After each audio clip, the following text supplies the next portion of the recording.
కృష్ణార్పణం. హరి ఓం. శ్రీ గురుభ్యో నమ. శ్రీ మహాగణాధిపతయే నమ. శుక్లాంబరధరం విష్ణుం శశివర్ణం చతుర్భుజం ప్రసన్నవదనం ధ్యాయేత్ సర్వవిఘ్నోపశాంతయే. తిరుమల తిరుపతి దేవస్థానములు ఆళ్వార్ దివ్య ప్రబంధ ప్రాజెక్టు ద్వారా మన శ్రీకృష్ణ దేవాలయంలో 3వ సంవత్సరము తిరుప్పావయ ప్రవచనాలు జరుపుకుంటూ ఉన్నాము. నిన్నటి వరకు 25 పాశురంలోనే పూర్తి చేసుకున్నాము. ఈరోజు 26వ పాశురంలో ప్రవేశించే ముందుగా గోదాదేవిని ప్రార్థించి పాశురంలో ప్రవేశిద్దాము.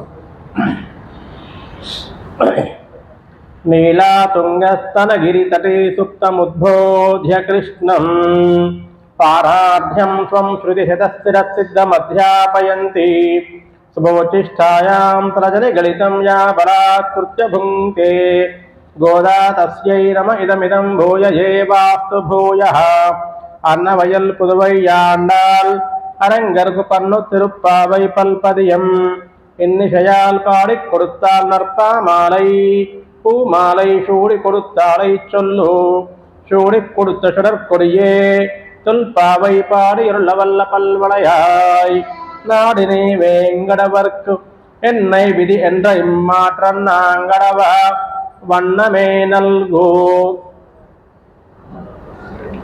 23వ పాశురములో శ్రీకృష్ణ పరమాత్మని శయ్య మీద నుంచి మేల్కొన్నప్పుడు ఒక సింహంలాగా మేలుకొని లేచి చతుర్గతితోటి వృషభ గర్వంలాగా, పులి చమత్కారపు దూకుడులాగా, సింహము పరాక్రమములాగా, గజ గమనములాగా చతుర్గతి 4 రకములైనటువంటి నడకతోటి వచ్చి సింహాసనాన్ని అధిష్ఠిస్తే మేమేం కోరుకోవాలో కోరుకుంటాము అన్నారు గోపబాలికలు. ఆయన వచ్చి సింహాసనం మీద కూర్చున్న తర్వాత వారు కోరుకునే విషయం మొత్తం కూడా మర్చిపోయి ఆ శ్రీకృష్ణుడు అనేక అవతారాల్లో సాక్షాత్తు శ్రీ మహావిష్ణువే కాబట్టి అనేక అవతారాల్లో ఎటువంటి ఇబ్బందులు పడ్డాడు అని ఆయన యొక్క ఇబ్బందులని, శౌర్యాన్ని, సహనాన్ని, సౌశీల్యాన్ని పొగుడుతూ మంగళం పాడారు 24వ పాశురంలో. అంతటితో ఆగకుండా ఇంకా ఆయన గుణగణాలని 25వ పాశురంలో వారు కీర్తించారు. ఇక ఈరోజు 26వ పాశురంలో ఏమడుగుతారో మనం పాశురాన్ని అనుసంధానం చేసుకున్న తర్వాత మనం చూద్దాము. மாலே மணிவண்ணா மார்கழி நீராடுவான் மேலையாறு செய்வனகள் வேண்டுன கேட்டியேல் ஞானத்தை எல்லாம் நடுங்க முரல்வன பாலன்ன வண்ணத்து உன் பாஞ்ச சென்னியமே போல் வனசங்கங்கள் போய்ப்பார் உரையறவே சால பெரும் பறையே பல்லாண்டு இசைப்பாரே கோல விளக்கே கொடியே விதானமே ஆலின் இளையாய் அருளேரோ எம்பாவாய். సరే, మరి మీరు ఏదో అడుగుతాను అంటున్నారు, అదేమిటి ఆయన అడిగాడట. అయితే ఇక్కడ ఈ శ్రీకృష్ణుడు గొప్పతనం ఏమిటి అంటే భగవంతుడు లేదా పరమాత్మ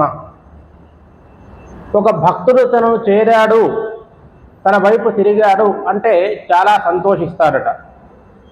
ఎలాగైతే ఒక 4 అబ్బాయిలు ఉన్నటువంటి ఆ సంతానంలో ఒక పిల్లవాడు కొద్దిగా అల్లరి చిల్లరిగా తిరిగి ఇంటి పట్టున ఉండకుండా తర్వాత కొద్దిగా ప్రయోజకుడై తిరిగి వస్తే తల్లి ఎంత సంతోషిస్తుందో, అలా ఈ భూమి మీద జన్మించినటువంటి ఈ జీవులలో, మానవులలో తన వైపు ఒక్కడు తిరిగినా సరే వీడు నా దారికి వచ్చాడు కదా అని సంతోషిస్తాడట.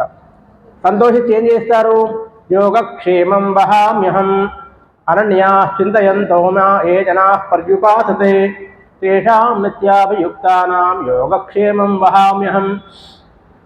ఎవరైతే వేరే ఇతర ఆలోచనలు లేకుండా అనన్యా చింతయంతోమ ఏ జనా పర్యుపాసతే ఇతర ఆలోచనలు లేకుండా ఎవరైతే నన్నే భజిస్తారో, నన్నే సేవిస్తారో, నా యందు విశ్వాసం ఉంచుతారో వారి యోగక్షేమను నేనే చూస్తాను అని వారి బాధ్యత మొత్తం ఆయన తీసుకుంటాడట పరమాత్మ. ఏమిటి యోగము, క్షేమము అంటే మన నిత్య జీవితానికి, మన ఎలిజిబిలిటీకి, మన స్థితికి, మన కెపాసిటీకి ఏదైతే అవసరం ఉంటుందో మనము పొందగలుగుతామో దాన్ని కలిగేటటువంటిది, దాన్ని పొందేటువంటిది యోగము. ఒక బ్రహ్మచారికి వివాహం కావలసింది వివాహ యోగము, నిరుద్యోగుడికి ఉద్యోగం వచ్చేది ఉద్యోగ యోగము, ఉద్యోగం ఉన్నవాడికి ప్రమోషన్ వస్తే ప్రమోషన్ యోగము, వివాహమైన వారికి సంతానం కలగాలి కాబట్టి సంతాన యోగము, అలాగే ధనము లేని వారికి సంపద కలగాలి ధన యోగము, వాహనము లేని వారికి వాహనము కొంటే వాహన యోగము, ఇల్లు లేని వారికి ఇల్లు కొంటే గృహయోగము, చిన్న ఇల్లు ఉన్నవారికి కొద్దిగా విశాలమైనటువంటి భవంతి కొనాలి అనుకుంటే గృహయోగము. ఇవన్నీ కూడా యోగాలు అన్నారు. ఈ యోగాలను ఎవరిస్తారు? మనము సంపాదించుకుంటున్నాము మన స్వశక్తితోటి అని మనము భావిస్తున్నాము. కానీ మనకు ఉండేటువంటి అర్హత వల్ల భగవంతుడే దాన్ని ప్రసాదిస్తూ ఉంటాడు.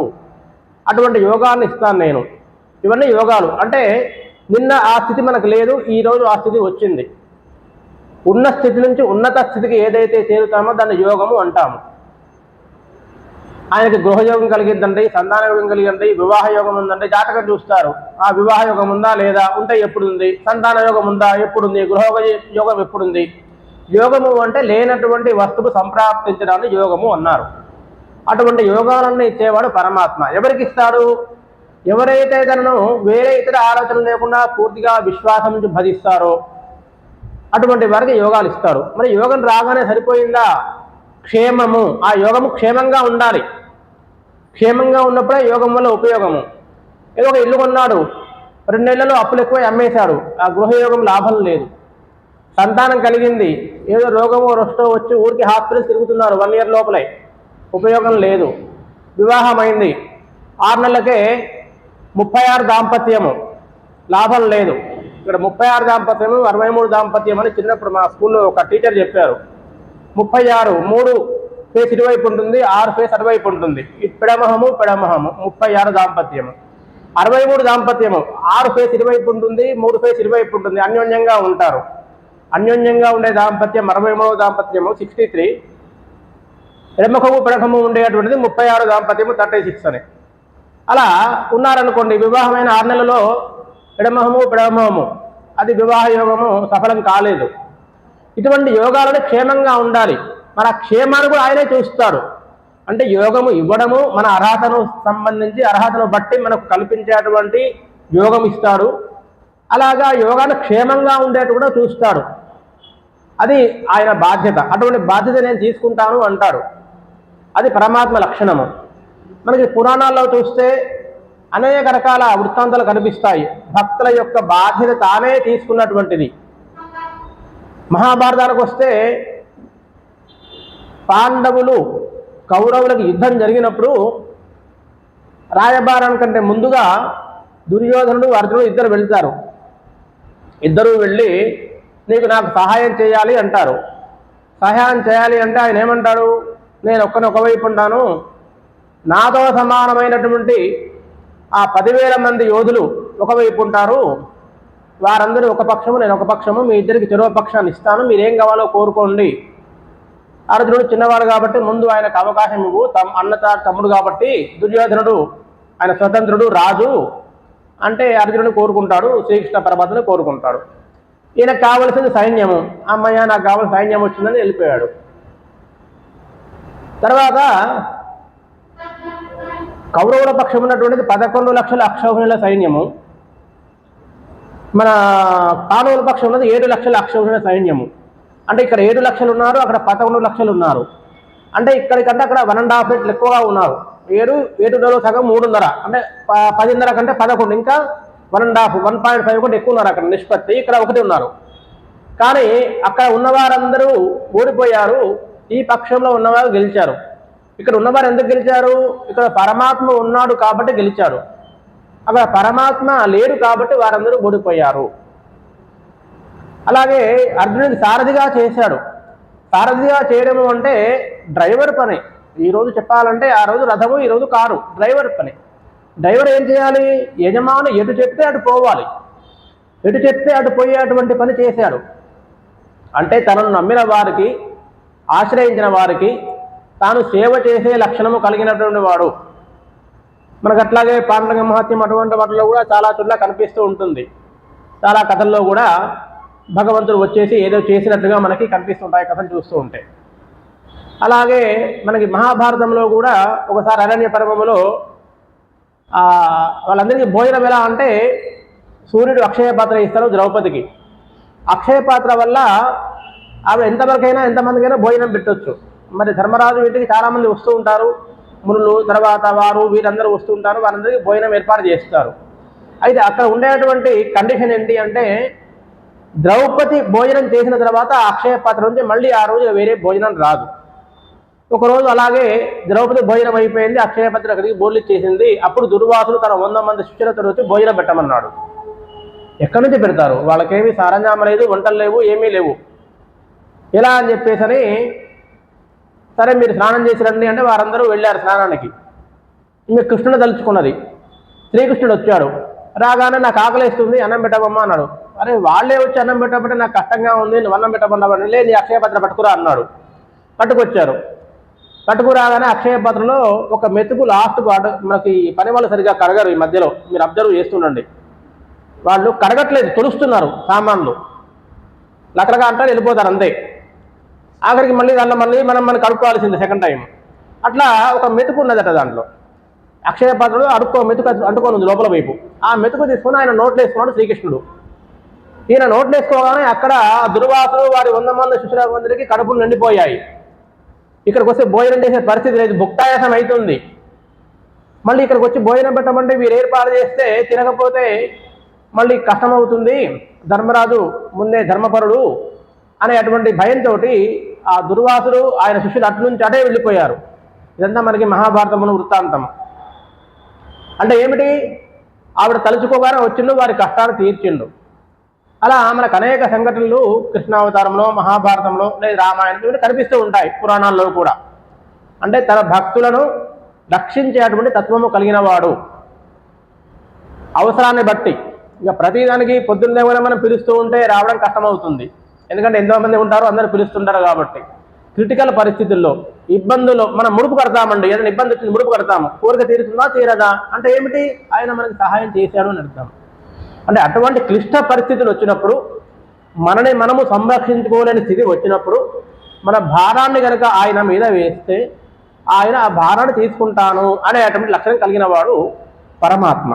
అదంతా మనకి ఈ మన గోదాదేవి పాశురములో చెప్తూ వాసుదేవ సర్వమితి, వాసుదేవుడే అన్నిటికంటే ముఖ్యుడు.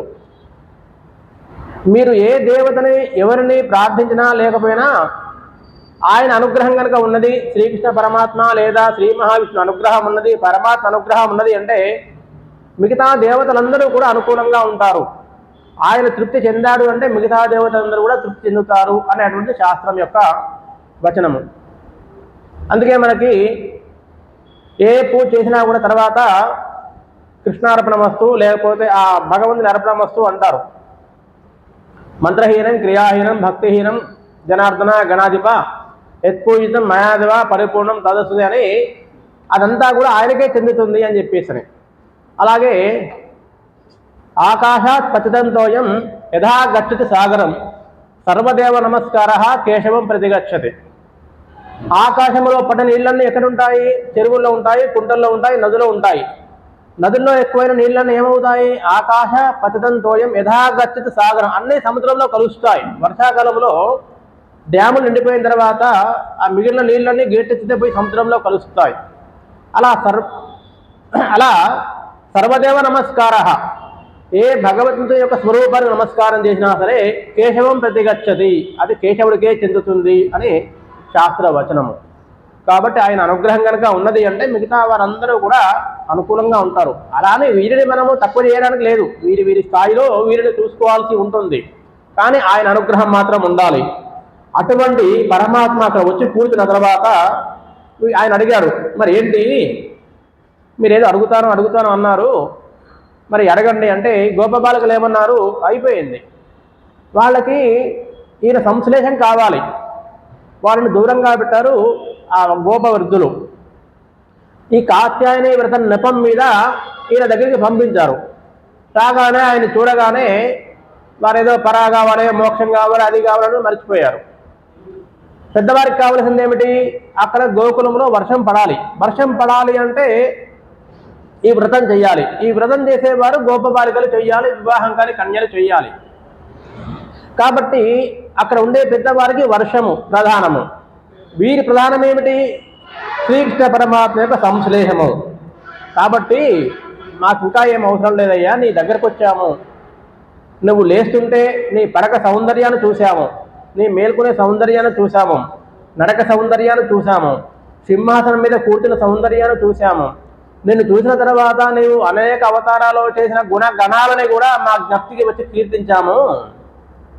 మాకు పెద్ద కావలసింది ఏమీ లేదు అంటే, లేదు లేదు మీరు అడగండి, నేను ఇస్తాను, ఇవ్వడానికి సిద్ధంగా ఉన్నాను, సింహాసనం మీద కూర్చున్నాను, ధర్మపీఠం మీద కూర్చున్నాను అని చెప్పేసి ఆయన అడిగితే, సరే నువ్వు ఇంతగా అడుగుతున్నావు కాబట్టి మేము అడుగుతాము, మాకు కొన్ని వస్తువులు ఇవ్వాలి అన్నారు వీళ్ళు. సరే ఏం వస్తువులు అడుగుతారు మీరు అంటే, వారు ఏమడుగుతున్నారు? ஞானாலை எல்லாம் நடுங்க முரல்வன பாலன் நவன்னுக்கும் பாஞ்சசன்யமே పోల్వన చెంగంగల్ పోయిప్పాడు కొడైవనమే. ఏమంటున్నారు మనం? మాకు భూమిని అంటే ఒకసారి కనుక శబ్దం చేస్తే భూమి దద్దరిల్లాలి. అటువంటి తెల్లటి నీ పాంచజన్యం అనే శంఖం ఉన్నది కదా, అటువంటి శంఖాలు అనేకం కావాలి అన్నారు. ఈ భారతంలో ఆ యుద్ధం కురుక్షేత్రం యుద్ధం జరిగినప్పుడు ఒక్కసారిగా ఆ కృష్ణుడు శంఖాన్ని ఊదగానే అవతల పక్షము దుర్యోధన పక్షంలో కౌరవ పక్షంలో ఉండేటువంటి వారందరూ కూడా గుండెలు గుబేరుమన్నాయి అని మనకి భారతంలో కనిపిస్తుంది. అంటే అటువంటి శబ్దం చేయగలిగినటువంటి శంఖం అది, శంఖనాదము. అటువంటి శంఖాలు అనేకం కావాలి అన్నారు. ఇంకా ఏమన్నారు అంటే ఇక్కడ శంఖాన్ని కోరుతున్నారు. శంఖం కూడా ఎప్పటికీ భగవంతుని చేతి యందు ఉంటుంది. ఎడం చేతిలో శంఖం ఉంటుంది శ్రీకృష్ణ పరమాత్మకి లేదా శ్రీ మహావిష్ణువుకి. చక్రం కుడి చేతిలో ఉంటుంది. చక్రము అప్పుడప్పుడు ఆయన చేతి నుంచి బయటికి వెళుతుంది. ఎవరైనా సంహరించాలి, శిశుపాలను సంహరించాలి, ఆ గజేంద్ర మోక్షంలో మొసలిని సంహరించాలి అన్నప్పుడు శంఖము చేతి నుంచి విడిబడి మళ్ళీ వస్తుంది. కానీ శంఖం మాత్రం ఎప్పుడు చేతిలో ఉంటుంది. ఊదినప్పుడు కూడా ఈయన పెదాలను తాకుతుంది, మళ్ళీ చేతిలో ఉంటుంది. ఆయనను వదిలిపోదు శంఖము. మొట్టమొదటి వాళ్ళు అడిగేది ఏమిటి? ఆయన దగ్గర ఉన్న శంఖాన్ని అడుగుతున్నారు. అంటే ఆయన శంఖం చేతిలో ఉంది అంటే ఆ శంఖం వస్తుంది అంటే ఆ శంఖంతో పాటు ఈయన కూడా వస్తాడు అనేటువంటిది ఒక అర్థం. తర్వాత ఇక్కడ భగవంతుని చేరడానికి 4 లక్షణాలు ఉంటాయి. ఏది? మోక్షం అనే దాంట్లో సారూప్యము, సాయుజ్యము, సాలోక్యము, సామీప్యము అని 4 రకాలు ఉంటాయి. అవేంటి? సారూప్యము ఆయనలాగా ఉండడము, అదే రూపంగా ఉండడము. గోదాదేవి చేసింది అదే. ఏం చేసింది? తండ్రి గారు అల్లినటువంటి మాలను తన మెళ్ళో వేసుకున్నది, అద్దంలో చూసుకున్నది. ఆ వటపత్ర సాయి ఏ విధంగా ఉన్నాడు, అలా నేనున్నానా, ఆయనకి నాకు సారూప్యం ఉన్నదా అని చూసుకున్నది. మనం కూడా ఏం చేస్తాము? ఒక్కోసారి కొంతమందితో పోల్చుకుంటాము. మనకుండే లక్షణాలు కానీ, తెలివి కానీ, లేదా మనకుండే కెపాసిటీ ఏదైనా ఉంటే మనకు ఉండేటువంటి ఒక జ్ఞానం కానీ, ఏదైనా ఒక సబ్జెక్ట్లో మనకు ఉండేటువంటి వివేకము కానీ ఉంటే దీన్ని మనం ఏం చేస్తాము? ఆయన ఎలా ఉంది, మనం ఎలా ఉన్నాడు, ఆయన ఎలా చెప్తున్నాడు, మనం ఎలా చెప్తున్నాము, లేకపోతే ఆయన ఎలా ప్రవర్తిస్తున్నాడు, మనం ఎలా ప్రవర్తిస్తున్నామని ఒక్కోసారి పెద్దవారితో పోల్చుకోవడం జరుగుతుంటుంది. పోల్చుకొని ఏం తక్కువ ఉంది అని దాన్ని మనం మళ్ళీ పొందడానికి ప్రయత్నం చేస్తాము. అట్లా భగవంతునితో సారూప్యాన్ని చూసుకోవడము, ఆయనలాగా ఉండడము ఒకటి సారూప్యము. తర్వాత సాలోక్యము, ఆయన లోకాన్ని చేరడము. సామీప్యము, దగ్గరగా ఉండడము. ఇప్పుడు మనం ఈ 4 రోజుల సంధి చేస్తున్నది దగ్గరగా ఉండడము, సామీప్యంగా. ఈ గంటన్నర పాటు భగవంతుని దగ్గరగా ఉండడానికి మనం ప్రయత్నం చేస్తున్నాము, సామూప్యము. తర్వాత సాయుధ్యము, అంటే మొత్తం ఆయనలో లీనమైపోవడము. గోదాదేవి చిట్ట చివరికి శ్రీరంగనాథంలో సాయుధ్యం అయిపోయింది, ఆయనలో చేరింది. ఇలా మనకి 4 రకాల మోక్ష లక్షణాలు ఉంటాయి. ఇక తర్వాత ఇంకా ఏమడిగారు? పరై, ఒక పెద్ద వాద్యం కావాలి అన్నారు. అంటే ఒక పెద్ద ఢంకా లాంటిది. ఎంత పెద్ద ఢంకా అంటే ఒకసారి శబ్దం చేస్తే భూమి దద్దరిల్లాలి, అటువంటి పెద్ద ఢంకా కావాలి అన్నారు. తర్వాత మీరు ముందు నుంచి కూడా మార్గదర్శన స్నానము అంటున్నారు కదా. కాబట్టి అటువంటి స్నానానికి వెళ్ళేటప్పుడు మాకు ముందుగా వెళుతున్నప్పుడు మేళ తాళాలు ఉండాలి. అంటే స్నానము అంటే భగవంతుని దగ్గరికి వెళ్ళడము. మనం ఏదైనా ఊరేగింపు వెళ్ళినప్పుడు ముందుగా మంగళవాద్యాలు ఉంటాయి కదా, అటువంటి మంగళవాద్యాలు కావాలి మాకు. ఇంకా మంగళవాద్యాలతో పాటు ముందుగా స్వస్తివాచనం పలికేటువంటి అంటే వేద మంత్రాలు చదివేటువంటి వారు, మంగళాశాసనాలు చేసేవారు, అటువంటి మంగళం పాడేవారు కావాలి. తర్వాత మరి నడుస్తున్నాము, చలికాలము, మంచు కాలము. ఈ మంచు కాలంలో వెళుతున్నప్పుడు చేస్తున్నప్పుడు ఏదైతే అలంకారాలు చేస్తున్నామో అలంకారాలు తొలగకుండా ఉండడానికి ఒక పైకప్పు, ఒక చాందిని లాంటిది కావాలి. ఆ తర్వాత మేము వస్తున్నామని తెలవాలి కదా. దూరం నుంచే ఫలాని ప్రొసెషన్ వస్తుంది, ఫలాని ఊరేగింపు వస్తుంది అని తెలవాలని ఒక పెద్ద జెండా, ఒక ధ్వజము అది కావాలి అని చెప్పేసి ఇవన్నీ వీరు అడగడం జరిగింది. అడిగితే ఆయన ఏమంటున్నాడు, మీరన్నీ ఏవేవో అడుగుతున్నారు, ఇవన్నీ నా సాధ్యమా, నా దగ్గర ఉంటాయా, మీరు ఇవన్నీ కోరితే ఎలా జరుగుతుంది అని చెప్పేసి అంటే, ఏమయ్యా నీకు సాధ్యం కానిది ఏముంది, లోకాలన్నీ కూడా చీకటిగా ఏర్పడ్డప్పుడు అంటే ప్రళయం అనేది వచ్చినప్పుడు, అంటే బ్రహ్మగారికి 100 సంవత్సరాల కాలము పూర్తయిన తర్వాత మొత్తం ప్రళయం వస్తుంది అనేది మనకి వేదము, శాస్త్రవచనము. ఆ సమయంలో ఒక నీరు మాత్రమే, విశ్వంలో నీరు మాత్రమే ఉంటుంది, ఏమీ ఉండదు. ఆ నీటి మీద ఒక రాగి యాకు పైన శ్రీకృష్ణ పరమాత్మ అంటే శ్రీ మహావిష్ణువు చిన్నటి పిల్లలాగా తేలుతూ ఉంటాడు. మరి ఈ భువనంలో ఉండేటువంటి లక్షణాలు కానీ, ఈ పునరుత్పత్తి కేంద్రాలు కానీ ఇవన్నీ కూడా ఎక్కడుంటాయి అంటే మొత్తం ఆయన బొజ్జులో ఉంటాయట. ఆ తర్వాత సృష్టి ప్రారంభం జరుగుతుంది. అలా ఈ మొత్తం ఏదైతే విశ్వంలో ఉన్నదో అంతా కూడా నీ కడుపులో, నీ యొక్క ఉదరములో దాచుకునేటువంటి కలిగేటువంటి లక్షణము కలిగిన వాడా. యశోదకు చూపించాడు కదా, ఆ బలరాముడు వచ్చి మన్ను తిన్నాడు అంటే, మన్ను తిన్నవా నోరు తెరువు అని అంటే, నోరు తెరిస్తే ఆమెకి భూర భాండములు అని మొత్తం కూడా ఆ భూమి మొత్తం కూడా కనిపిస్తుంది. ఆవిడకి మొత్తం కూడా కనిపిస్తుంది. నేను మన్ను తినలేదు చూసుకున్నా నోరు అంటే అందరికీ మీకు తెలిసిందే. ఆ తర్వాత ఆయన ఆ పిల్లవాడు అంటే ఆ శ్రీకృష్ణుడు నోరు మూసుకున్న తర్వాత మళ్ళీ ఈయనకి మాయగా అప్పేస్తుంది, అదంతా మర్చిపోతుంది. మర్చిపోకపోతే మళ్ళీ ఈయన సాక్షాత్తు ఆ మహావిష్ణువు అవతారం అందరికీ చెప్పేస్తుంది కదా, ఆ మాయ కప్పేస్తుంది. అలా మొత్తం కూడా నీలో దాచుకున్న వాడివే, నీకు కానిదేముంది, మేము అడిగినవి చాలా చిన్న చిన్న వస్తువులు కదా, అవి ఇవ్వలేవా అని చెప్పేసి వీరు ఆ శ్రీకృష్ణ పరమాత్మని కోరారట. కోరినప్పుడు ఆయన ఏమంటున్నాడు, సరే మీరు అడిగారు కదా, మీరు శంఖాలు అనేకం అన్నారు, అనేక శంఖాలు నా దగ్గర లేవు, ఉన్నది ఒకటి ఈ పార్థజన్యము, దీన్ని ఇస్తాను నేను, తీసుకోండి. రెండవది 6వ పాశ్రములో వెళ్ళై విలిసింగన్ కేరదవం పేర్తిలయో అని 6వ పాశ్రములో ఆ గరత్మందుని యొక్క ప్రభువు కోవిల్లో శంఖనాదం వినిపించలేదా అన్నారు. అక్కడ ఊదిన శంఖం ఉన్నది, అది ఇస్తాను తీసుకోండి, 2 అవుతాయి.